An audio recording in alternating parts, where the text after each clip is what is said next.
Hello everyone, Ram Ram सभी को। आपका स्वागत है हमारे चैनल एकेडमिक अचीवर पे। आज हम लोग पढ़ने वाले हैं प्रेसिडेंट के बारे में, जो पार्लियामेंट के अंग माने जाते हैं। इससे पहले के वीडियो में मैंने लोकसभा और राज्यसभा के बारे में बता रखा है।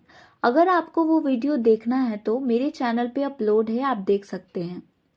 सबसे पहले जानेंगे कि पार्लियामेंट के 3 अंग होते हैं: राज्यसभा, लोकसभा एंड प्रेसिडेंट।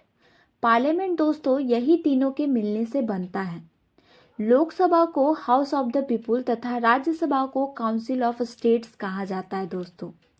तो चलिए प्रेसिडेंट के बारे में पढ़ते हैं, यानी राष्ट्रपति के बारे में पढ़ते हैं। राष्ट्रपति को पूरे नेशन का हेड माना जाता है दोस्तों, बट एक्चुअल में प्राइम मिनिस्टर देश के वास्तविक हेड होते हैं। वैसे तो राष्ट्रपति संसद का अंग होता है, लेकिन फिर भी दोनों में से किसी भी सदन में ना तो वो बैठते हैं और ना ही उनकी चर्चाओं में भाग लेते हैं।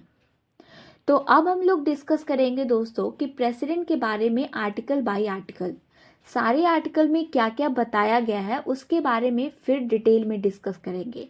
तो चलिए पढ़ते हैं। सबसे पहला आर्टिकल आता है आर्टिकल 52, प्रेसिडेंट ऑफ इंडिया, यानी इसमें राष्ट्रपति के पद के बारे में बताया गया है, जिसमें कहा गया है कि प्रेसिडेंट देश का नाम मात्र के हेड होते हैं। अब आता है article 53, executive power of the union, यानी कार्यपालिका के नाम मात्र प्रधान राष्ट्रपति होता है दोस्तों। अर्थात सभी काम जो है राष्ट्रपति के सिग्नेचर के बाद ही किए जाते हैं।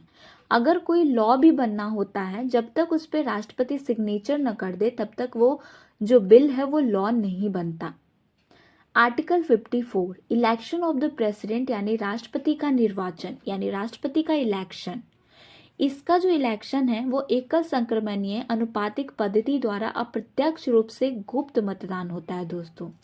यहाँ पे अनुपातिक पद्धति कहने का मतलब है कि इस पद्धति द्वारा चुनाव में खड़े सभी उम्मीदवारों को रेशियो क्रम में वोट देना होता है। क्या देना होता है? रेशियो क्रम में वोट देना होता है। एकल संक्रमणीय कहने का मतलब है इसके द्वारा सबसे कम मत पाए उम्मीदवार के वोट को लेकर अधिक वोट पाए उम्मीदवार के वोट में जोड़ दिया जाता है। अब आते हैं article 55, manner of the election of the president. इसमें राष्ट्रपति का कोटा कहते हैं, यानी किसी का भी 50% से ज़्यादा वोट होता है वो प्रेसिडेंट बन जाता है। Article 56, term of office means, इसमें राष्ट्रपति के कार्यकाल के बारे में बताया गया है, यानी राष्ट्रपति कितने समय के लिए चुने जाते हैं उसके बारे में आर्टिकल 56 में बताया गया है। राष्ट्रपति का जो कार्यकाल होता है वो 5 वर्ष के लिए होता है। कहने का मतलब है राष्ट्रपति 5 साल के लिए चुने जाते हैं।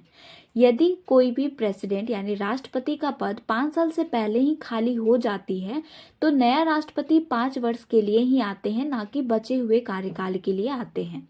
कहने का मतलब है कोई भी राष्ट्रपति 5 साल से पहले, यानी कि 5 साल के लिए वो निर्वाचन हुए हैं, इलेक्ट हुए हैं, 5 साल से पहले यानी कि 3 साल में ही उनकी मृत्यु हो जाती है, तो बाकी दो साल में के लिए कोई राष्ट्रपति नहीं चुना जाएगा। अगर कोई राष्ट्रपति चुना जाएगा तो वो 5 वर्ष के लिए फिर से आएंगे। आर्टिकल 57, एलिजिबिलिटी फॉर री इलेक्शन। कहने का मतलब है कि एक ही राष्ट्रपति दूसरा बार भी राष्ट्रपति चुने जा सकते हैं। अब तक में डॉक्टर राजेंद्र प्रसाद ही दोबारा इलेक्ट हुए हैं राष्ट्रपति के रूप में। तो आज के लिए यहीं तक दोस्तों। इसी तरीके वीडियो को देखने के लिए हमारे चैनल को लाइक करें, सब्सक्राइब करें और बेल आइकन को ज़रूर दबा दें, जिससे मेरी वीडियो की नोटिफिकेशन आप तक पहुंच पाए। धन्यवाद।